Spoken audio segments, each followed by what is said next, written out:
PreMarket 2025 just wrapped here in Columbus, Ohio. And as always, the conference ended with the Investigator Insights panel. 5 FDA investigators, real world stories, real world lessons. This direct interaction is obviously invaluable. It lets the FDA highlight common issues in a collegial, collaborative setting. And their observations today fell into 7 categories. So number 1, design controls. Number 2, device software validation. 3, pre-market authorization. 4, complaint handling. 5, purchasing controls. 6, production and process controls. And 7, unique device identification system. 7 areas, lots of lessons packed into each one, so let's dive in. First up, design controls. The panel called out something that they're seeing way too often.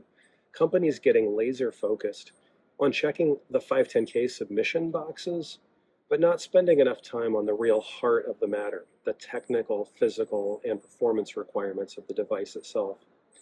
And here's a surprising one. Companies are forgetting something as basic as traceability, a clear traceability matrix, connecting design inputs to design outputs, and then to testing, to verification and validation. It should be second nature, but apparently it's getting skipped a lot more than you'd think. One reviewer even offered a bonus tip. Don't just say you met a requirement, show them where you met it. Specifically, point them to the paragraph number in your documentation where the proof lives. Now, that's not a regulatory requirement, but it sure makes life way easier for everyone. Another common problem is requirements that aren't clear, unambiguous, and verifiable. No surprises there, that's a common issue. And unfortunately, retroactive development of design history files is still a thing. Sometimes this happens when a company buys an existing 510K, but doesn't get the design history file with it. So when it's time for changes, there's no way to show proper change control because they don't actually know what they inherited. For new products, many companies delay building their design history file until after development is finished. But going back to document everything properly often takes more work than if they had just documented at each stage. One example of that is predetermined acceptance criteria for verification and validation testing. If you try to backfill testing that you've already completed, you may find yourself stuck, unable to prove the criteria were set before the test. One investigator even shared a story. A company tried to claim they validated their device, not with a validation plan and testing, but just by saying they hadn't received too many complaints after launch. Some complaints, not too many. That's not a validation plan. So wrapping up design controls. Risk management is still a big gap, especially around device interoperability. In this interconnected world, companies are not adequately addressing hazards linked to device interaction. Next up, device software validation. Trust me, this is a big one.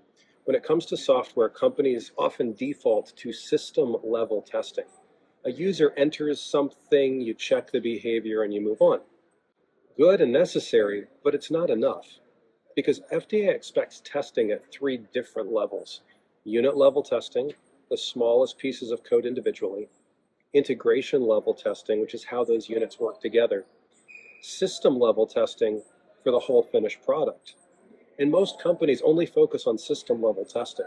They skip the unit and integration levels. And to actually get a good breakdown of these, you need adequate software system architecture. And it's got to be understood and documented. Investigators say that inadequate architecture documentation is quite common. One more thing on software, regression testing. When you change your software, you have to prove it didn't break something else.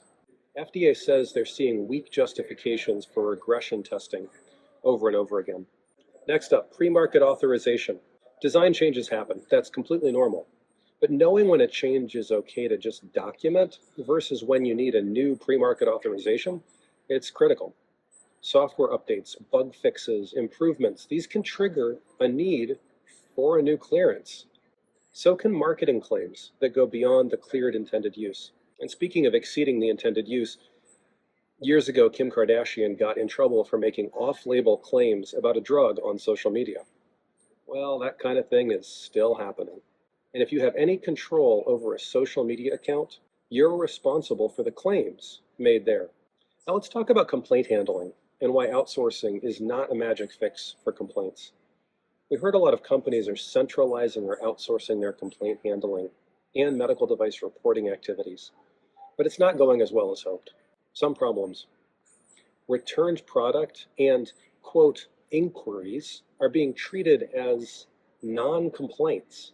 But if a product is returned or someone doesn't understand how it works, that's actually considered a complaint. Also, service-related activities are sometimes being omitted. And while FDA doesn't mandate a specific complaint closure timeline, they do expect complaints to be handled promptly. Timeliness is often lacking. Now onto purchasing controls. Purchasing controls matter because your suppliers can literally make or break your product. FDA expects you to define how you evaluate suppliers, validate your supplier process control, and document your contractual agreements with suppliers. Bottom line is, if you rely on a supplier, FDA wants proof that you're managing the risk. And also, you have to plan ahead. What will you do if a supplier fails?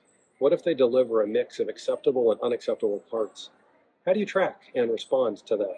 Now, for production process controls, FDA sees operators tweaking things all the time to get good, acceptable parts. And that tells the FDA that the process validation wasn't actually enough. Many teams don't seem to fully understand the role of measurement uncertainty in their validation, the difference between alert limits and action limits, and how to properly handle scrap in their process. And finally, they only had 2 minutes to spend on it, but FDA talked about UDI, or Unique Device Identification System. And basically, it's not enough to just get a UDI number.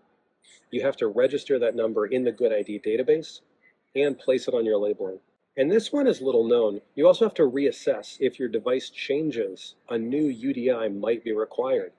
Just like if you go change too much or the wrong things, and you have to go back to the 510K flowchart to figure out if you need to resubmit for clearance, something similar is true for UDI, so be sure not to miss that.